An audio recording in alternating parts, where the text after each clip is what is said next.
سر Donald بلوم کے بعد آج برطانوی جو سفیر ہے اس نے بھی الیکشن کمیشن آفس کا وزٹ کیا ہے، تو یہ کیا امریکہ پاکستان کے الیکشن کو کسی طرح مینیج کر سکتا ہے؟ دیکھیں، میں نے بڑی دفعہ کہا ہے کہ پبلک اگر ایک خاص لیول پہ کھڑی ہو جائے نا تو پاکستان کی ساری اسٹیبلشمنٹ مل کے بھی مینیج نہیں کر سکتی. میں 3 چھوٹی چھوٹی اگزامپل آپ کو دیتا ہوں. 77 میں اس وقت فوج نہیں کرتی تھی دھاندلی، سول ایڈمنسٹریشن کرتی تھی. سارے ڈی سی اور کمشنر کرتے تھے. اسٹیبلشمنٹ میں اس وقت وہی لوگ تھے. 77 میں جب دوسرے دن ہوا، پہلے دن میں خیال 7 مارچ تھا اور دوسرے دن 10 مارچ تھا، جب بائیکاٹ کا اعلان ہوا تو ہو کا عالم طاری تھا، بائیکاٹ کر دیا، کوئی دھاندلی نہیں کر سکا. ان کو 2 ووٹوں کے اوپر اناؤنس کرنا پڑا. دوسری میں بتاتا ہوں، 1988 میں پورے مل گئے. ہمارے دوست ہوتے حمید گل صاحب، اللہ تعالیٰ مغفرت کرے، انہوں نے IGI بنائی، جماعت اسلامی کو بھی نکال، فلان ساجد میر کو بھی نکال، اس کو بھی نکال. او جی کیا بات ہے، نواز شریف آ گیا ہے، بنا اللہ کا بڑا زبردست نیک بندہ ہے، اس کے ساتھ چلو. کیوں چلو؟ اس لیے کہ بے نظیر رسک ہے.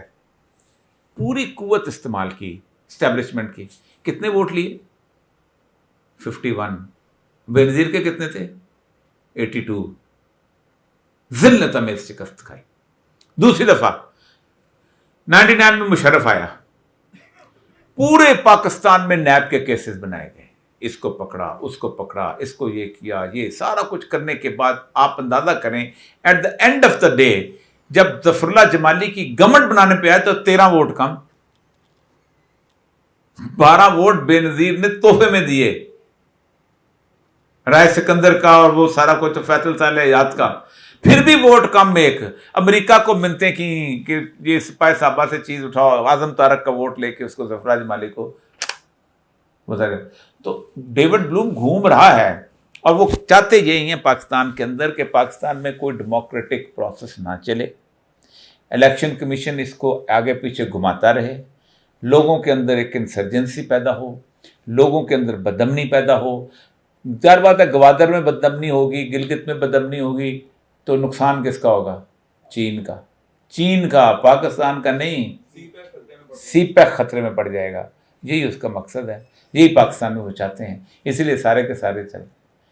ہم وہ لوگ ہیں کہ جو گھر پھونک کر تماشا دیکھتے ہیں. یہی ہماری کیفیت ہے.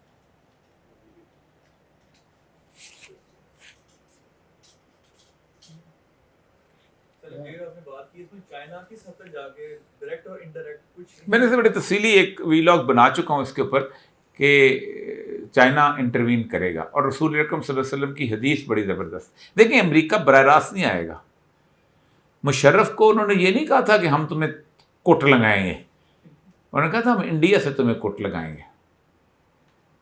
مولانا اشرف علی تھانوی صاحب مرحوم سنایا کرتے تھے کہ جب راجپوت اپنے کسی دشمن کو نیچا دکھانا ہوتا تھا تو چمار کو ملا کے اس سے جوتیاں مرواتے تھے.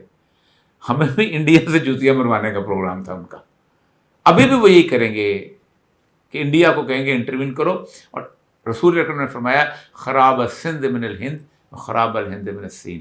یہاں کا جو سندھ کا علاقہ نا جس میں ہم رہتے ہیں، یہاں پر انڈیا سے تباہی آئے گی اور انڈیا کو چین تباہ کرے گا.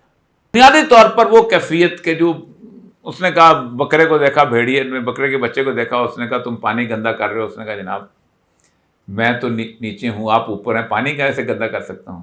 انہوں نے کہا تمہارے باپ نے کیا ہوگا، پچھلے سال وہی نظر آتا ہے، تمہارا قصور. یہ ایگزیکٹلی یہی صورت ہے. ہمیں لڑایا جا رہا ہے اور ہمیں لڑایا جانے کی صورتحال میں ہے کہ یہ مغربی بارڈر جو ہے پاکستان کا بالکل ویسے کر دیا جائے جیسے صدام حسین اور خمینی کا بارڈر تھا، اور ہم 8 سال مسلمان آپس میں لڑتے رہے. آپ خود دیکھیں، آپ جو بندہ اٹھتا ہے وہ کہتا ہے یہ صورتحال ہے، یہ صورت. میں آپ کے سامنے پیش کر دی، سوال جواب کے اندر بات کروں گا. میرے سامنے اس وقت تمام تر چیزیں، یہ میرے پاس افغانستان کی کنٹری اسٹڈی ہے، میں اس کو آج دیکھ رہا تھا. یہ CIA کی ہینڈ بک ہے، جب وہاں گیا تھا میں CIA ہیڈ کوارٹر تو انہوں نے مجھے دی تھی. ایک کتاب میں اور چاہوں گا کہ اس کو افغانستان کو سمجھنے کے لیے ضرور پڑھیں. یہ عابد اللہ خان کی کتاب ہے، یہ انگریزی میں تھی بیسیکلی، یہ کینیڈا کے آدمی ہیں. افغانستان آخری صلیبی جنگ کا نقطۂ آغاز. یہ انہوں نے چھاپی ہے تنظیم اسلامی والوں نے ترجمہ کر کے. اس سے بہتر اس طالبان کے ملا عمر کے دور کو سمجھنے کی کوئی ضرورت نہیں. کوئی اور کتاب موجود نہیں. اور تیسری کتاب جو ہے یہ سید ابرار حسین ہے, فارن آفس میں تھے, 22 گریڈ میں ریٹائر ہوئے, ہمارے دوست ہیں. یہ ملا عمر کے زمانے میں وہاں پر قندھار میں تھے. انہوں نے افغانستان ملا عمر سے اشرف غنی تک یہ بار وہاں دوبارہ بھی رہے ہیں.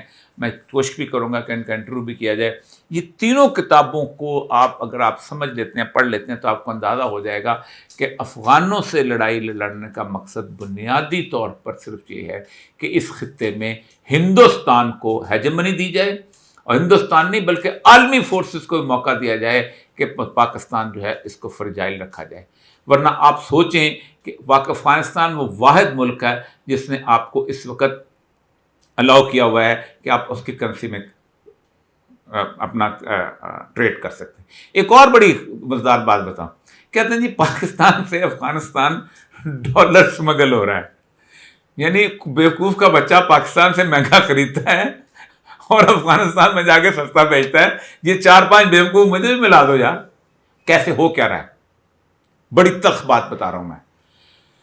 پاکستان کا جو باہر رہنے والا اس وقت نوجوان ہے وہ پاکستان کو براہ راست پیسہ نہیں بھیج رہا. 39 to 40 آپ کی تھی اپنا ایسٹیمیٹ کہ اتنی فارن ریمیٹنسز آئیں گی. ٹھیک, وہ آپ کی 27 سے 28 آئی ہیں. یہ 8 یا 9 ہیں. یہ کیا ہوتا ہے, ہنڈی کے ذریعے آتی ہیں. وہ ہنڈی کیا ہوتا ہے, پیسہ جہاں رہ جاتا ہے باقی ڈالر افغانستان میں رک جاتا ہے, کیونکہ افغانستان میں ڈالر مہنگا ہے. وہاں ان کو ضرورت ہے, یہاں ضرورت نہیں. یہاں تو نوٹ چھاپ رہے ہیں. تو کیونکہ وایا اس میں آ رہا ہے. آپ ووٹ کا حق ان کو نہیں دیتے, ان کے جذبات کے خلاف ان کے لیڈر کو قید کرتے ہو, ان کی چیزیں سنتے نہیں ہو, آپ کے اوپر ان کا اعتماد ختم ہو چکا. میں دبئی میں تھا پچھلے دنوں میں, ٹیکسی ڈرائیور مجھے ملا, ایک نہیں کئی ملے. انہوں نے کہا سر میں ٹیکسی ڈرائیور ہوں لیکن مجھے پتا ہے پاکستان میں جو ہو رہا ہے, میں پاکستان کی حکومت کو پیسہ نہیں بھیجوں گا, میں ہنڈی سے بھیجوں گا, میں براہ راست نہیں بھیجوں گا. یہ نفرت آپ نے پیدا کی, کیوں, کیسے پیدا کی؟ یہ ہے پوری افغان سچویشن, جس کے اوپر مجھے لگتا یہ ہے کہ ڈونلڈ بلوم صاحب گوادر سے لے کے اوپر تک گھوم گئے ہیں. وائسرائے صاحب اب پاکستان